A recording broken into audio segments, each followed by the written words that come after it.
Mga kabalita, nakakita na ba kayo ng double rainbow?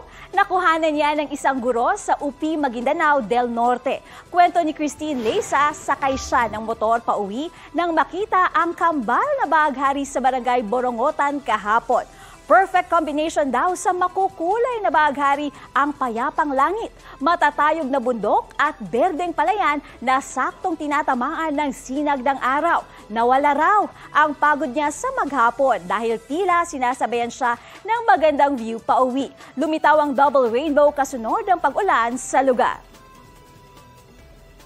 Balita ko, may tututukan kayo tuwing 11 a.m. sa GTV. Alamin ang mahalagang balita at impormasyong dapat ninyong malaman sa Balita Ko tuwing Lunes hanggang Biyernes.